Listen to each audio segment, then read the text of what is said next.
Good afternoon, students. And we're now in week 10. Can you believe that? 2 more weeks left to our class. And I want to wish everyone happy holidays. And we're getting up to the holiday season. So Merry Christmas, Happy New Year if I'm going a little too far ahead. Happy Kwanzaa and Happy Hanukkah. I can't believe it's already December. This year went so fast. So for week 10, all you have to do is do your week 10 forum where you post your paper, and then you have to do your week 10 worksheet.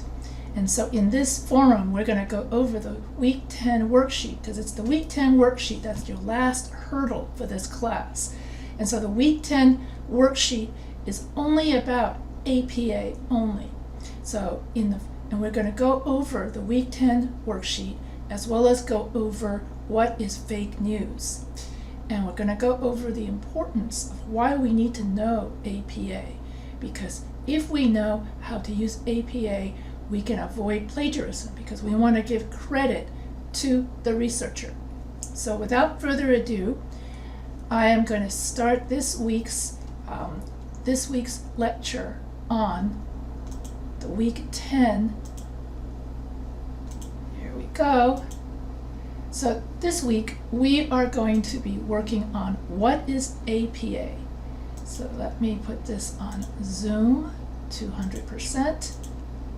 And now we're in. So we're going to go over what is APA, how to do the week 10 credible sources assignment.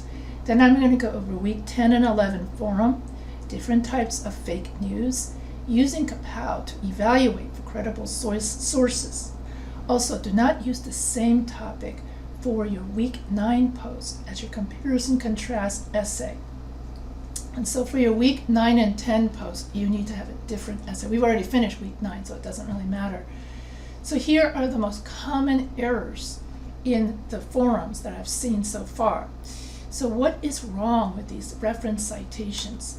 So you notice that these are all web addresses. But what's wrong with all of these web addresses is that it's missing the author name, it's missing the date, it's missing the article name, it's missing journal name, it's missing when you retrieved the website, and it's missing the web address. So when do we use APA in-text citations?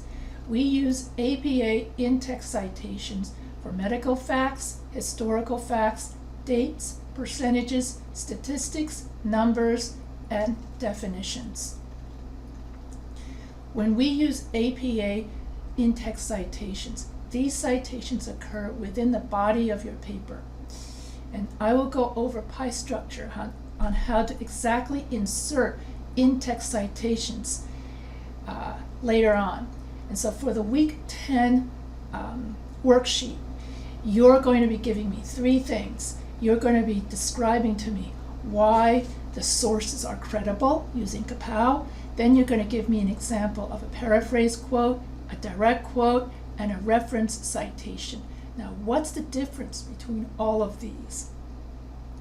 A direct quote is when you cite the source directly from the article, word per word, without changing any of the words. So for a direct quote, you would put quotation marks, and then you have the author, the date, and the page number. Paraphrase quote is when you summarize the quote in your own words. So then you have to have the author and the date, but no quotation marks. A reference citation is what goes at the end of your paper on the last page. And there you have to have the author name, the date, the article name, the journal name, date you retrieved the website, as well as the web address. And then credible sources. What are credible sources? A credible source means that it's something that you can use for your paper. That means that it's believable. So that's what the word credible means, that it's a believable source, versus fake news, which is the opposite of a credible source. Fake news is the same thing as non-credible source, like Wikipedia. Those are the kind of sources you cannot use in your paper. So let's going on for how can we tell if something is a credible source? Well, we use Kapow. C stands for currency. meaning that's within the last 10 years. A stands for author. That means that it's an expert has written the paper. P stands for purpose. That means the purpose of the article is not an ad. O stands for objectivity. It means that the author has written an objective paper, and then W stands for writing style, which means that it's professional, no grammar mistakes, and it has essay structure. And so that's how you can tell that a source is credible and can be used in a research paper. So those are the things that you're going to write in your worksheet. And then you're going to write 3 sources. And those are the 3 sources that you're going to use for your research paper. Here are some examples of in-text citations. So here you have music therapy improves short-term memory. So then you have, this is a direct quote. So you have a beginning quotation mark and an ending quotation mark. You have author, date, and page number. So that is a direct quote. The level of poverty will decrease through legal, one can have other benefits such as health insurance, IRAs, and paid time off just like others in regular jobs do. And so what's wrong with this citation? It's missing quotation marks because this is a direct quote. So anytime you have any kind of numbers, like $13.50 to the year 2008, percentages like 14%, any kind of numbers, you have to cite the source. And so an in-text citation it goes inside the body of your paper, where a reference citation goes at the end of your paper. So that's the difference between an in-text citation and a reference citation.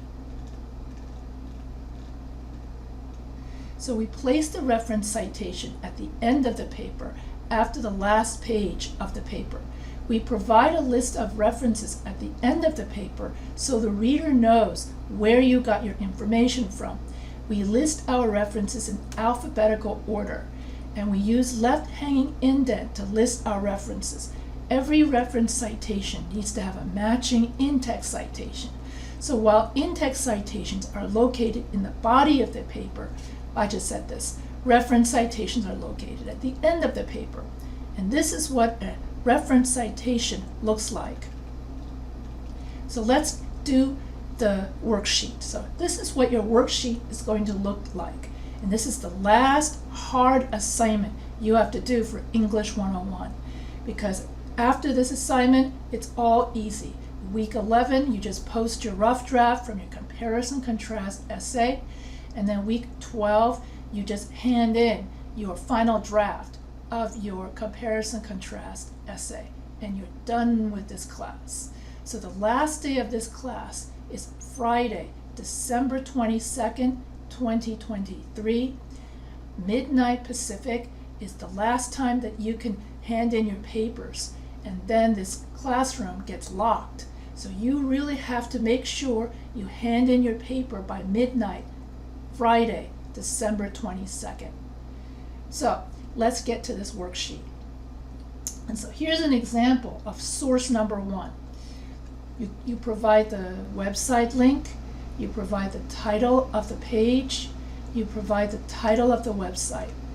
Then you answer the question, why is this source credible? Well, this source is credible. That means the source is believable. That means that you can count on this source not to be fake news. You can count on this source to be real. You can count on this source to be accurate.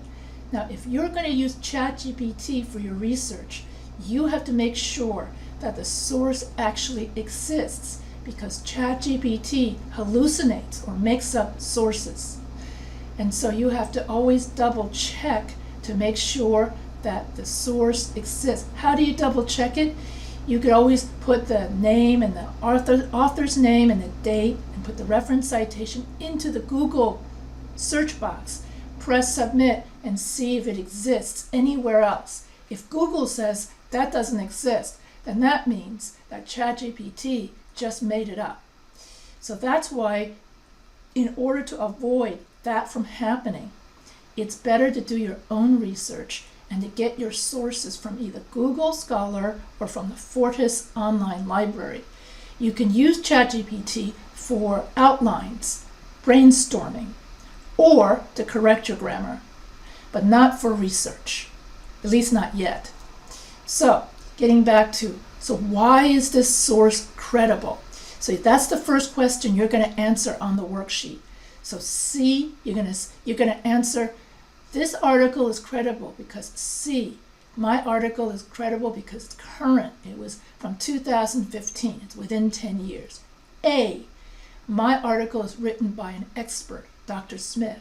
P, my article is educational. O, my article is objective and is educational, informative, and it's from .gov, .edu, and .org. So therefore it's objective. In other words, it's not biased. It's not, in other words, it talks about, it doesn't just talk about one side of the issue, it talks about both sides of the issue, so it's balanced and objective. W, writing style. It has a professional style, no spelling errors, and it's got one main idea with matching topic sentences, so therefore it's logical. So that makes it W, professional. So basically, when you answer the question, why is this a credible source? Just fill out why it goes with kapow.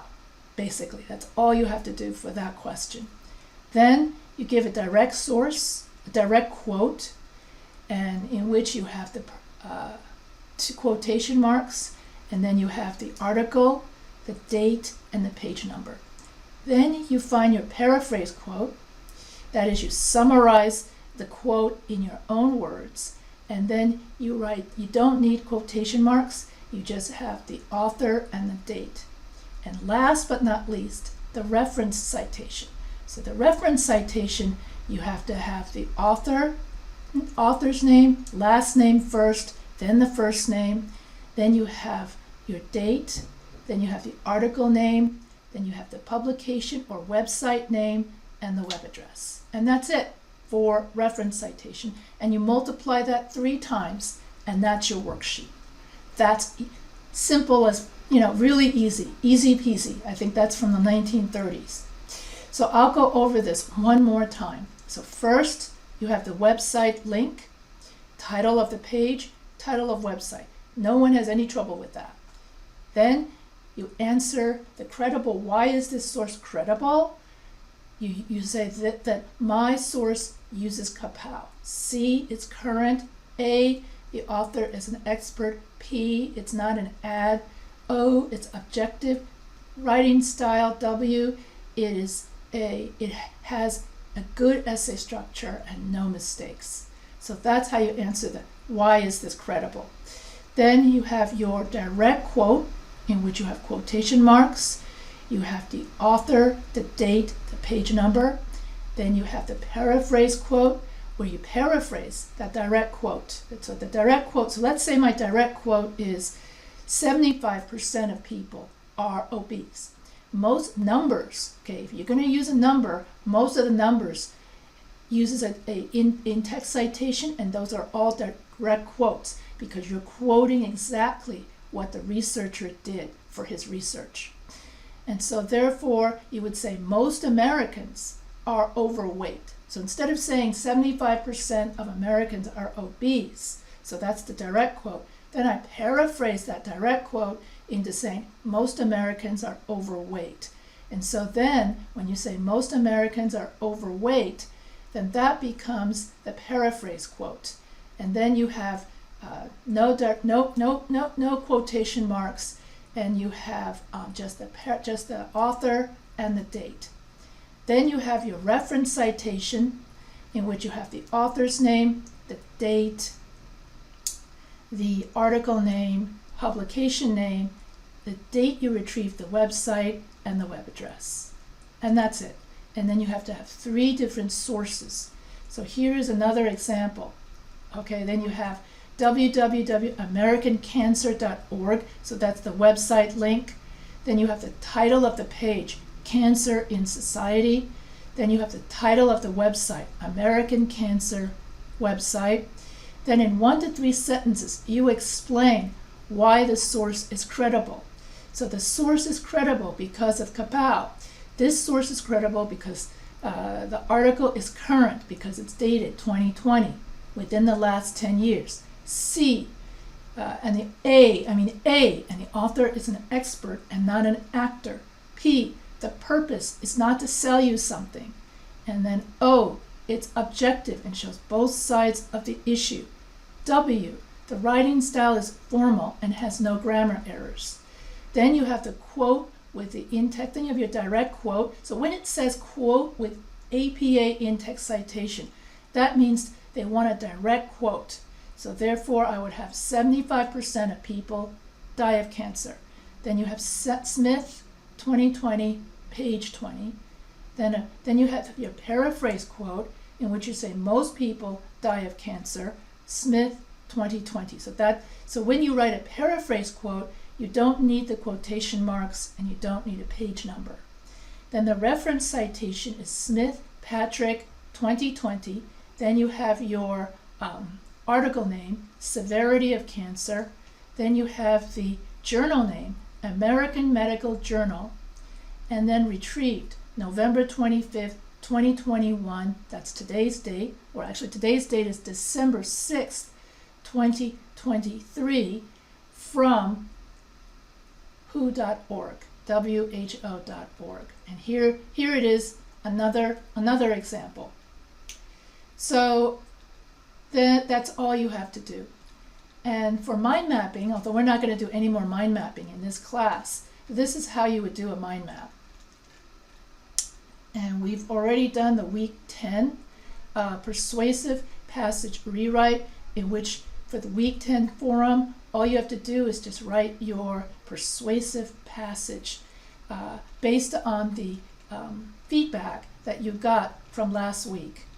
And so make sure that when you write your persuasive essay, make sure that you have your reference citation in alphabetical order. So you have Botros, Boyton, Indaka, Orlick. So then here you place, and when you write the final draft of your essay 2, make sure that all of this is in alphabetical order. The week 11 forum, all you have to do is just put in the rough draft of your comparison contrast essay. And that's it. And then we're headed to the finish line. We're almost done. Okay? So here is an example of somebody's comparison contrast essay. And then for your peer review, when you peer review each other's paper, you can give actionable suggestions. And that's what we've been doing for 11 weeks. This whole semester is doing peer review, because we've got to think of it as teamwork. We're all in this together to help improve each other's paper.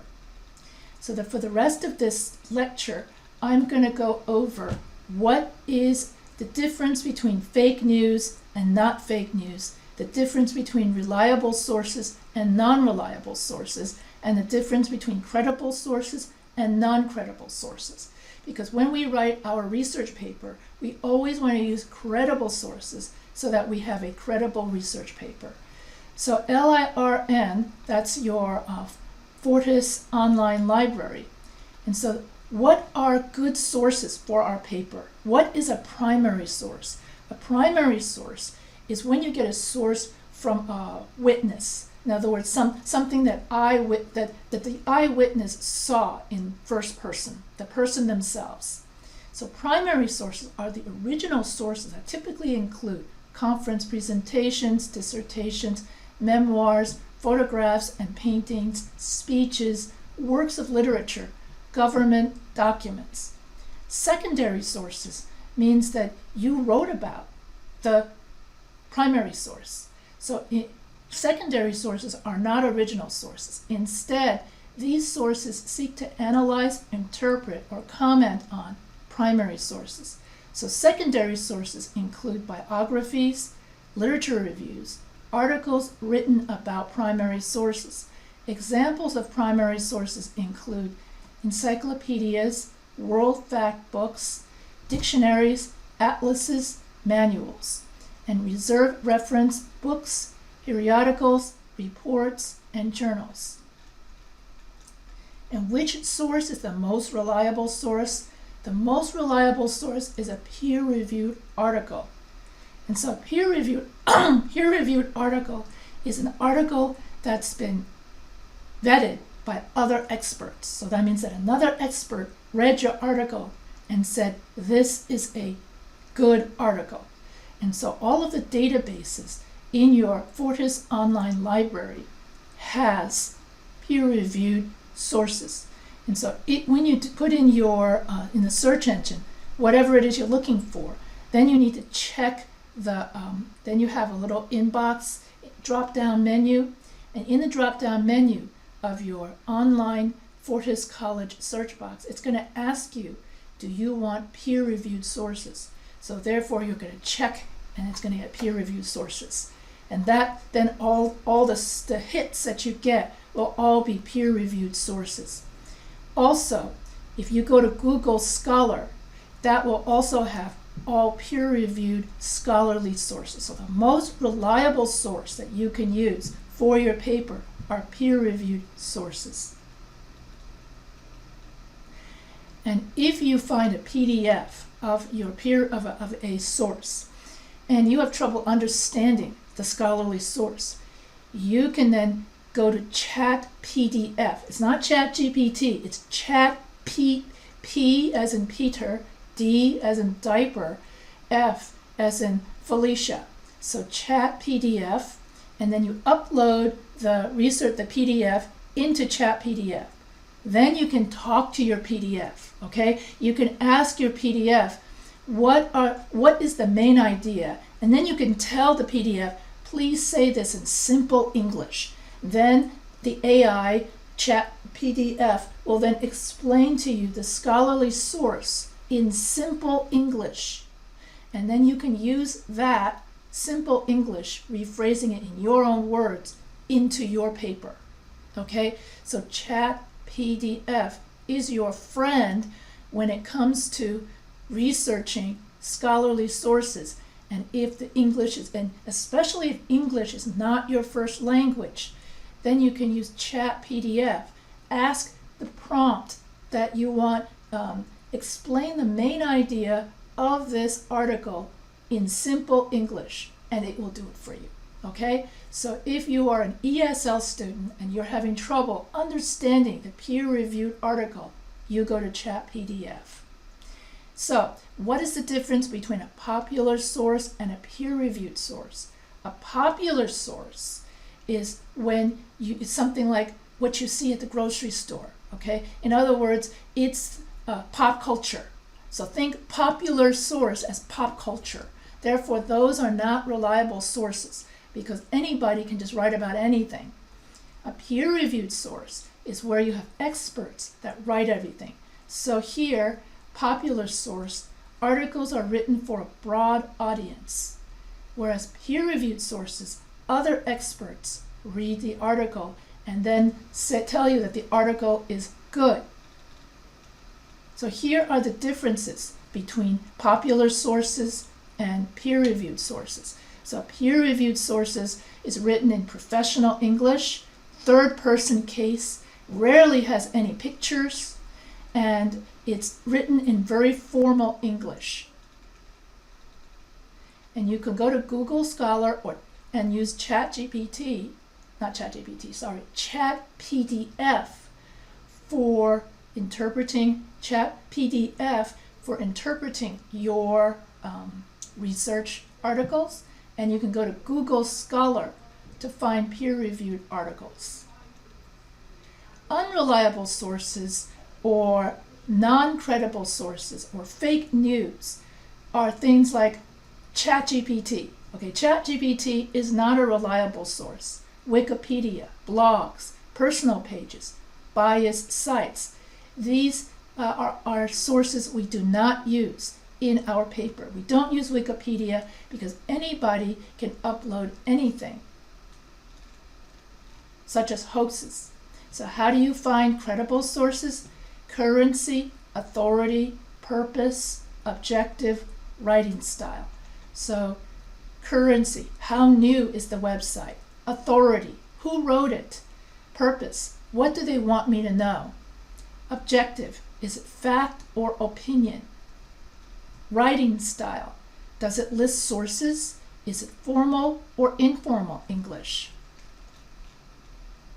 So which one of these articles represents an unreliable source? So as I look through all of these articles, anything that says sponsored, those are articles that are not reliable because they are commercials.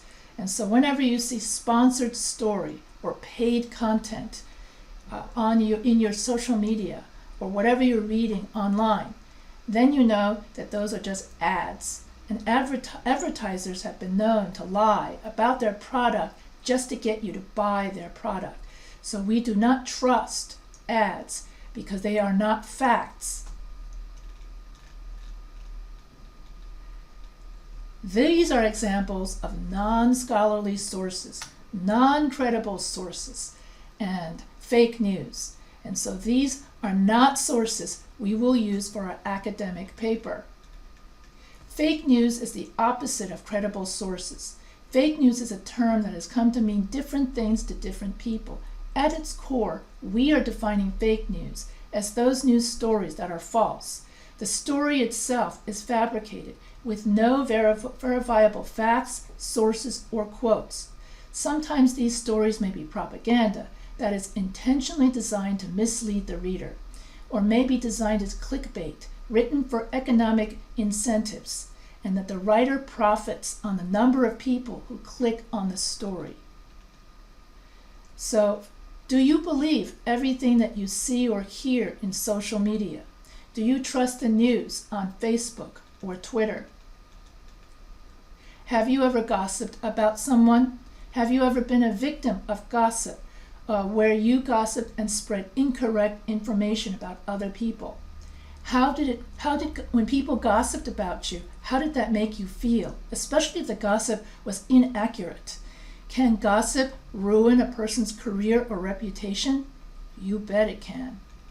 So here are the different types of fake news. Propaganda, adopted by governments, corporations, and nonprofits to manage attitudes, appeals to emotion, can be beneficial or harmful. Examples are like China. China does a lot of propaganda where they prop up China to always make it look good. Clickbait, eye-catching, sensational headlines designed to distract, often misleading content. Whatever happened to Mary Sue? What does she look like now? So whenever you see that on the net, that's clickbait. We don't believe it. Sponsored content, advertising made to look like an article or an editorial. Potential conflict of interest for genuine news organizations. And consumers sometimes can't tell the difference between a sponsored content and an article. Partisan article. Things like Fox News, Breitbart, CNN. Those are examples of partisan news, and CBS, NBC, just about every news outlet is partisan. That means they take a side. They either root for the Republicans or they root for the Democrats. And that means we don't believe either of them because it's not objective. Remember, the O in kapow means objective. Conspiracy theories, that means I just make up things off the top of my head. So if I say that I come from Mars, all humans come from Mars, but I have no proof I can't back that up. So whenever you make a claim with no proof, that's a conspiracy theory. Pseudoscience, purveyors of greenwashing, miracle cures, and climate change. So you misrepresent real scientific studies with exaggerated facts or false claims. Back in the 1900s, we would call that snake oil. And back in the 19th century, a lot of people would go around selling these bottles of fake medicine and then tell people that if you buy my medicine, which is probably just a little bit of oil with water in it, you're going to become young again. You'll never get sick or something like that. Or it's going to cure your cold. And that's snake oil or pseudoscience.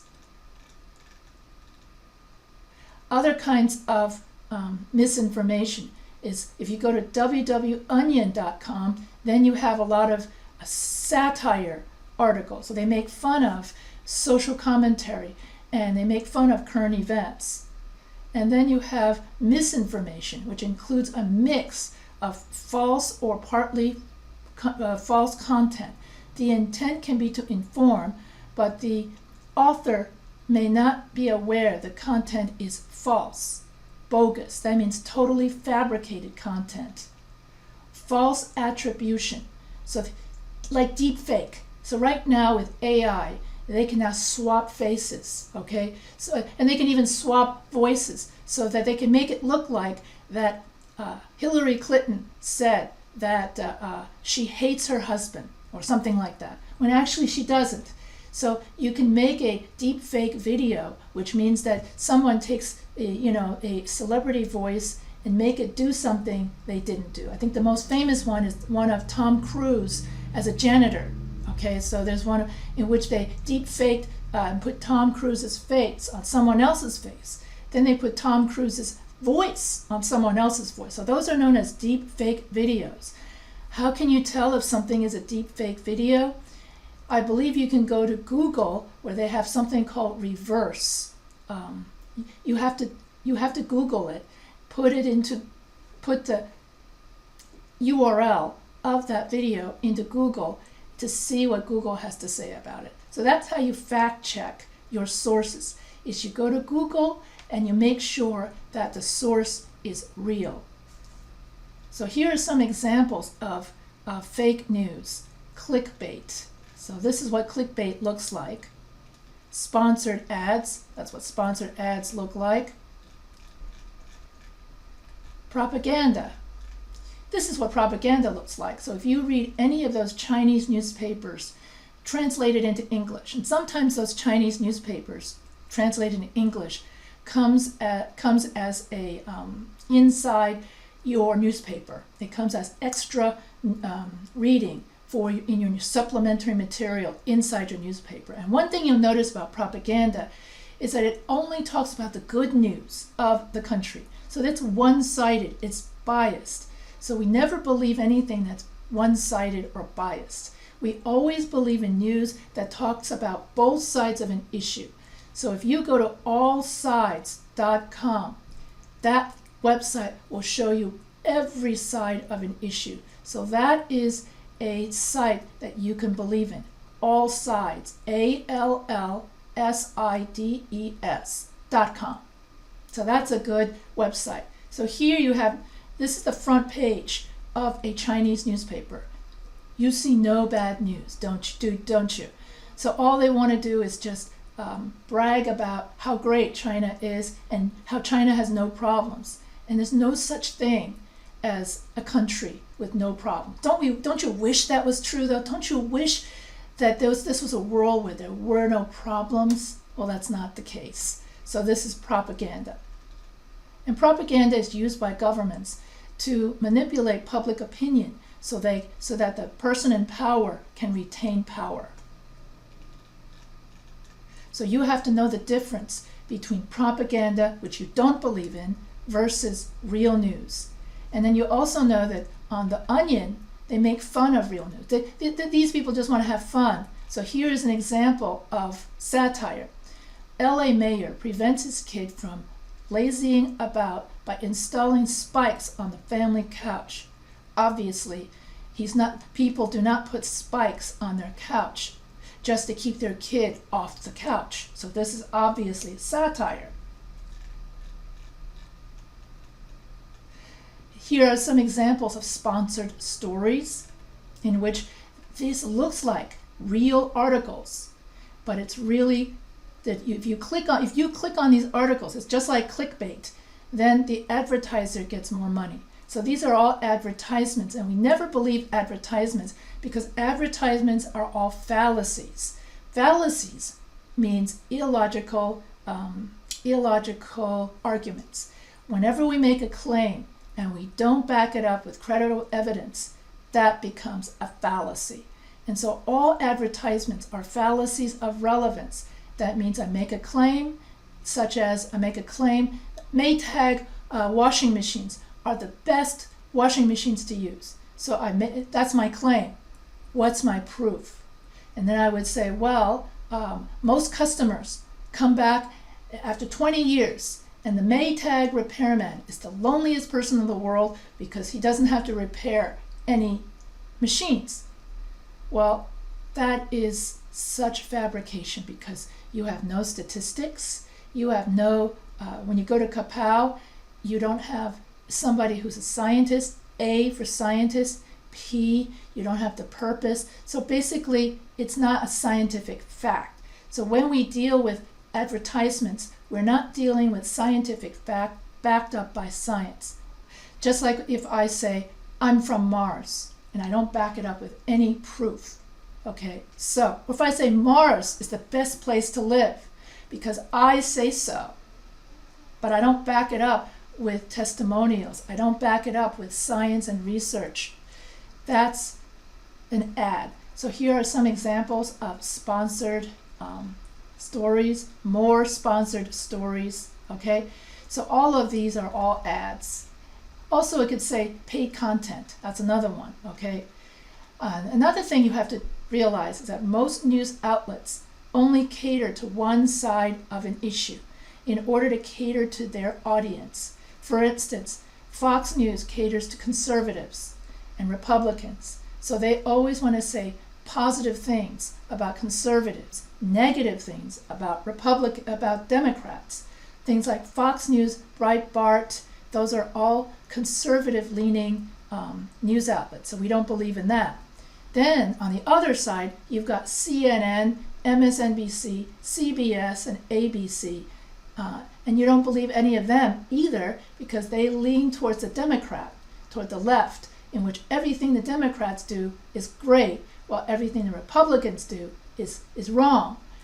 And so when you have one-sided reporting, that's known as a cherry-picking fallacy. That means you only cherry-pick your facts and you stick to only one side of an issue. You want to only believe in news that talks about both sides of an issue. And these days, television news, they don't do that anymore. They like to cherry-pick in order to so that they can attract a certain audience. And they do it for ratings. And when you have TV and all these people, it's all stick to just one side of an issue. That's known as media bias. And we don't believe in any kind of bias. So they look like they're neutral, but they're not. And so here is a chart of 2018. Here is where everything is neutral. That's where you're supposed to believe in it. Here you have everything to the extreme left. That means that everything, they tend to say all the Democrats are great. And on this side to the right, all the Republicans are great. So if you don't know what Democrat and Republican is, here you have Biden, and on this side you have all things Trump. So Biden versus Trump. And then there's no meeting in the middle. Moderates have become like a dinosaur. And so this is 2018. The reason why I say this, in 2018, there were some objective news outlets. Then when you move to 2021, notice how the word neutral doesn't even appear in the chart anymore. See here in 2018, you have some neutral news outlets. Now by 2021, all news outlets are either to the left or to the right. Nobody is neutral anymore, okay? And so everyone is, and I believe the reason why there's such polarization and division, and I don't blame it on a person. I blame it on social media. I blame it on social media because social media, like Facebook, has algorithms. And if you click on a lot of stuff that says you like Democrats, then the newsfeed is all going to show everything Democrat. If you click on stuff that you like Republican, then the newsfeed is going to show all things Republican. As a result, people who like a certain group of things, everyone's only hanging out with people that only their own opinion. So you got an echo chamber of like-minded people. People no longer argue with each other and debate and have a healthy debate, people no longer try to see what the other side sees and try to debate it anymore. Instead, people just avoid people who are different, or they avoid people. People even move to different states. Like if you're a Republican and you're red, you move to Florida. If you're a Democrat and you're blue, you move to California. So people even move away from others that are different from them. And when I was growing up, the reason why people moved to certain neighborhoods was because of better school districts. Now, people move away because they just want to be around other people just like them. And so what happens is you have a more divided country where half of the population thinks like this and the other half of the population thinks like this, and nobody compromises anymore. And that's where you get all of this, in my opinion, so much arguing, so much vitriol and bitterness. And I don't know how they're going to bring it back together again. And so all of these news outlets are either to the left or to the right. And so the only media, the only website that I believe in is allsides.com, because allsides.com focuses on all of this. And so here, allsides.com still says that these news articles, these news outlets are still to be trusted, although this one says you can't trust any of them. So, but I do believe, but the articles on allsides.com shows all the sides. So that's what I like about, so allsides.com is a great website to go to for unbiased news, because they cover news from all sides, from the left, the center, and the right. And so you have the 7 types of mis- and disinformation. You have satire, misleading content, imposter content, fabricated content, false connection, false context, and manipulated context. And how do we recognize fake news? Fake news tends to have a lot of emotion and tone. And so if a news story has a dramatic headline or includes exclamation points, it may be a false or misleading story.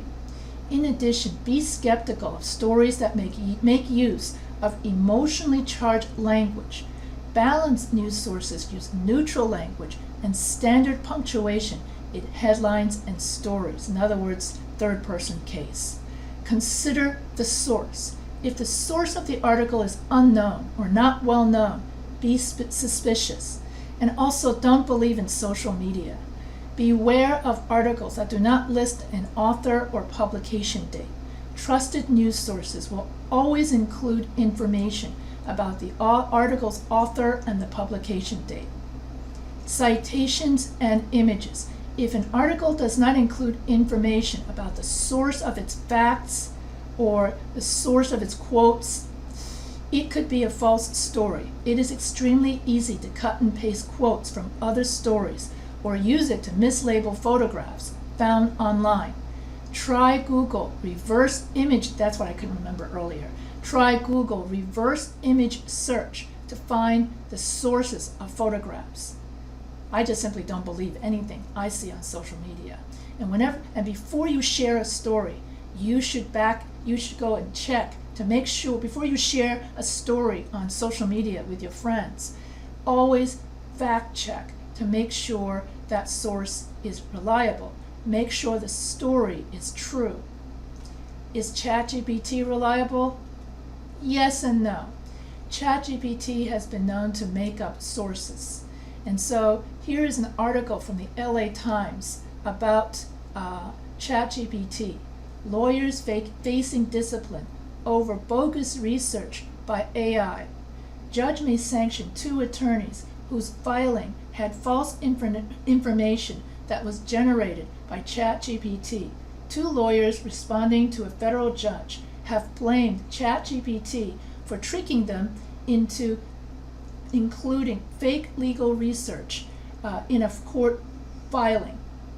Attorneys Stephen A. Schwartz and Peter Loduca face possible punishment over the filing of a lawsuit against an airline. The lawsuit, the filing included references to non-existent court cases invented by artificial intelligence-powered chatbot. Schwartz said that he thought the cases were real when he used the groundbreaking program to hunt for legal precedents in supporting a client's suit against the Colombia airline Avianca over an injury received during the flight in 2019. The chatbot, which has fascinated the world with its essay-like answers to users, suggested cases, mishaps that Schwartz hadn't found through the usual methods. That's because it didn't exist. If ChatGPT finds something that doesn't exist elsewhere, that's a red flag that ChatGPT hallucinated it. So the problem was several of those cases weren't real or involved airlines that didn't exist. Schwartz told U.S. District Judge Kevin Castell that he had been operating under a misconception that this website was obtaining these cases from some source I did not have access to. He said he failed miserably by doing no follow-up research to ensure that the citations were correct. And then this guy Schwartz says, this guy Schwartz said, I did not comprehend that ChatGPT could fabricate cases, Schwartz said. Microsoft is investing $10 billion in OpenAI, the company behind ChatGPT. The ChatGPT's success demonstrates how AI could change the way humans work and learn, and has also caused concerns in the courtroom. Hundreds of industry leaders signed a letter warning that mitigating the risk of extinction from AI should be considered a global priority alongside other societal scale risks such as pandemics and nuclear war. And so Judge Castell appeared disappointed that the lawyer did not act quickly to correct the false citations when they were first alerted to the problem by Avianca lawyers and the court. Avianca pointed out the bogus case law. So if you write your evidence based on bogus information, then right away your paper becomes fake news. And so this lawyer built an entire case with evidence. So let's say, for instance, I am a prosecutor and I want to say that Jane Doe is guilty of murder. Then I use ChatGPT to back up my evidence. ChatGPT just makes it up. It says Jane Doe was at the scene of the crime. Jane Doe held the knife in her hand and stabbed that person so many times. And it just made it up, when actually Jane Doe was sleeping quietly next to her husband. So there's a danger if lawyers use AI to back up cases and then make up false information. That becomes dangerous. So that's why you should not use ChatGPT for your research. Okay, that's the whole why I'm reading this whole article to you, is that you still have to do your own research. You still got to go to Google Scholar, and you still got to go to that library, and you still got to do that work. ChatGPT is okay for brainstorming ideas, like if you get stuck at the beginning, what am I going to write about? I'm stuck. I have no idea what I want to write about. Then you can ask the way you use Google, you can ask ChatGPT for essay topics. You can ask ChatGPT to write you an outline, and so on. So that way you go, I think I'm going to write about dogs versus cats, or I'm going to write about Pepsi versus Coca-Cola. That's a great idea, ChatGPT. Thanks. And then you walk away. Then your teacher says, you've got mistakes in your subject-verb agreement, or your essay structure looks really bad. Then you can ask ChatGPT in the prompt, please grammatically, the way you would use Grammarly actually, please grammatically correct my essay. Then you cut and paste your essay into ChatGPT, press a button, and it's the grammar is perfect, third person case is perfect. So you can use ChatGPT like a very fancy Google and like a very fancy Grammarly. And by the way, Grammarly has its own AI also called Grammarly Go. So that's basically how you would use ChatGPT. So is ChatGPT reliable? And obviously I didn't finish writing my, instead I just talked about it. So that's basically it for this week in my, for this week's talk on what is fake news and what is not fake news. So if you have any questions about this week's assignment, and we only have 2 more weeks to go, yes, and then it's Christmas, everybody gets off. So if you have any questions about your assignments or about the worksheet, feel free to email me anytime.